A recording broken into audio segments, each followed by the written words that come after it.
Bonjour à tous et à toutes.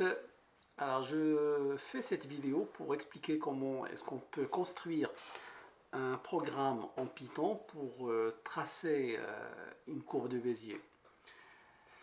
Alors dans la séance du 16 mars, j'ai mis dans la séance comme pièce jointe ce code que vous êtes en train de voir.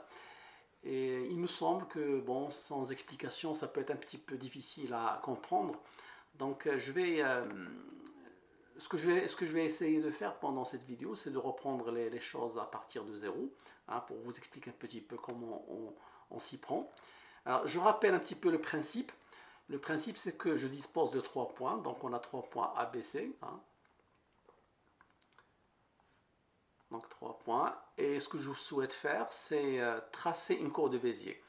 Alors, grosso modo, la courbe de Bézier, c'est une courbe qu'on construit un petit peu à l'aide d'un diagramme. Donc je rappelle que le diagramme que nous avons vu, c'était le diagramme de Casteljoux, qui permet de résumer comment est fabriquée une courbe de Bézier. Donc on a 3 points A, B, C.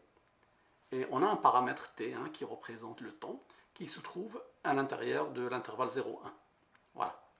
Donc à partir de points A et B, je construis un autre point que j'appelle M, en mettant un poids 1 moins t sur la branche A et t sur la branche B.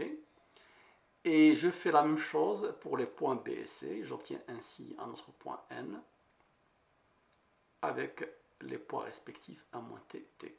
Alors je rappelle cette histoire de poids 1 moins tt, ça veut dire que ici, que le point M se construit de manière vectorielle grâce à l'égalité OM égale 1 moins t OA plus t OB. Et la même chose pour N. Donc je vais l'écrire. Voilà. Bon, j'insiste un petit peu sur cette écriture vectorielle parce qu'elle permet justement la construction des coordonnées. Et avec Python, en fait, c'est ce qu'on va faire. Donc là, c'est OB, et là, j'ai T, OC. Alors, c'est pas terminé, puisque ici, j'ai encore 2 points. Eh bien, je refais exactement la même chose. J'obtiens un point P, et le point P, en fait, il se construit comme étant 1 moins T, cette fois-ci OM, plus T, ON. Voilà. Donc rien qu'avec ça, on peut déjà faire plein de choses. On va voir comment est-ce qu'on va construire tout ça. Alors, il est important ici de noter que toutes ces écritures vectorielles vont être en fait exploitées grâce aux coordonnées. Donc sur Python, on va avoir besoin de construire la notion de géométrique de points. Eh bien, ça peut se faire grâce à la notion objet. Et je vais vous expliquer comment on va s'y prendre. Donc, je vais reprendre ici ma fenêtre idle qui me permet d'obtenir, de construire des fichiers pour mettre mon code. Alors, il faudrait peut-être que je fasse quelque chose avant.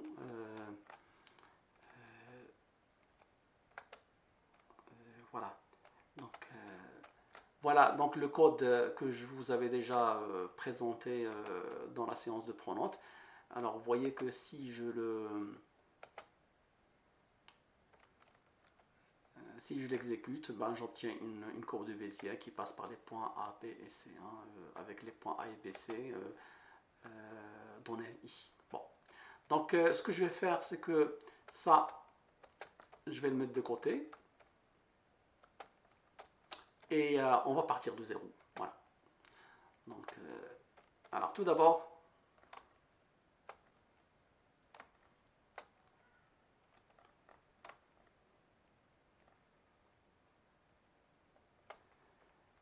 On va construire notre objet point. Alors, ça se fait avec le mot-clé classe, point.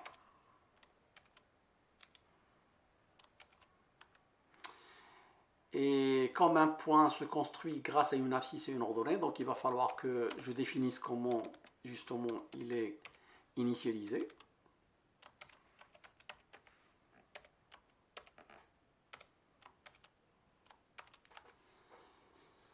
Alors, à chaque fois que je vais invoquer un point, eh bien, je vais avoir besoin de lui attribuer une abscisse qui va s'appeler X et une ordonnée qui s'appelle Y. Voilà. Le mot-clé self, en fait, qu'est-ce que ça représente? Eh bien, ça représente une instantiation d'un point appartenant à la classe point. Voilà.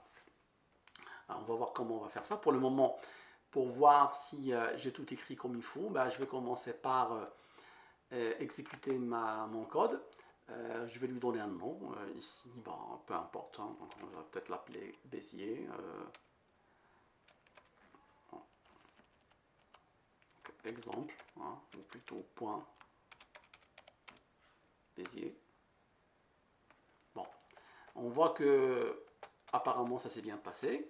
Donc, comment on va utiliser point? Ben, on va dire que A égale à point 3, 5. Allons-y, exécutons ce code pour voir ce que ça va donner. Voilà, donc apparemment ça s'est bien passé. Ben, regardez bien, là si je tape A.X, ça me donne 3. Et si je tape A.Y, eh bien ça va me faire 5. Voilà, donc c'est exactement ce que j'avais saisi. Alors maintenant, comment on va exploiter tout ça? Eh bien, on a besoin de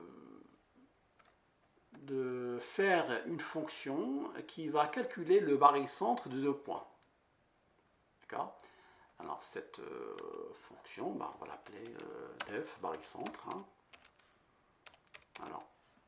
Alors barycentre, barycentre de quoi? Barycentre de 2 points. Donc ici, on voit que ma fonction barycentre aura besoin de 2 paramètres, A, B.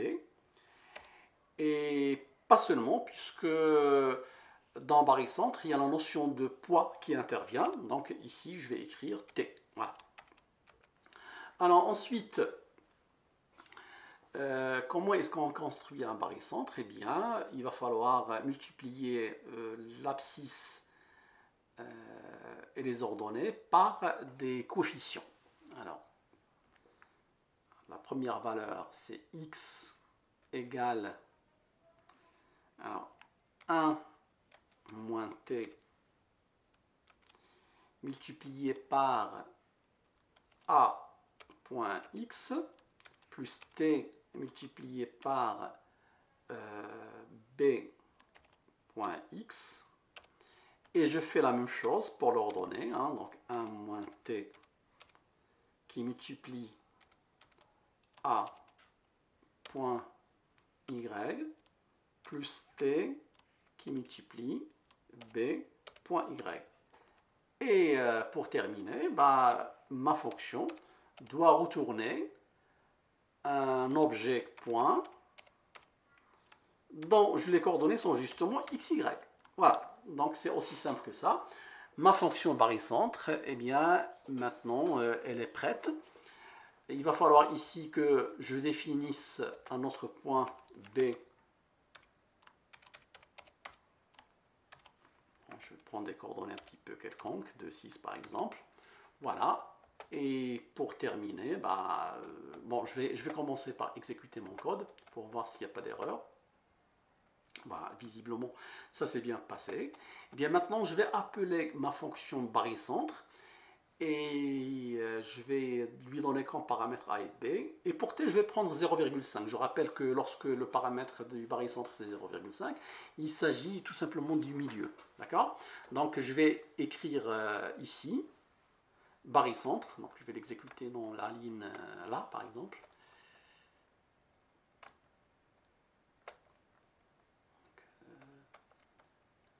centre.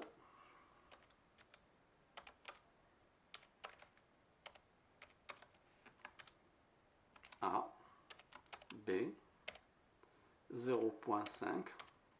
Et comme normalement c'est un point, bah, je vais calculer son abscisse. Et ben, je trouve que c'est égal à 2,5. Alors 2,5, donc on n'est pas étonné, puisque 2 plus 3, ça fait 5. 5 divisé par 2, ça fait bien 2,5. Hein. Donc ici, 2,5, ça représente justement l'abscisse du milieu de A et B. Voilà. Et je fais la même chose hein, pour l'ordonner, hein, pour illustrer. Donc AB, 0,5, Y. Voilà, 5,5, on vérifie, hein, donc 5 plus 6, ça fait 11. 11 divisé par 2, eh bien, ça fait bien 5,5. Donc voilà, on est pas mal avancé, hein, donc je vais vous laisser réfléchir sur ce code-là.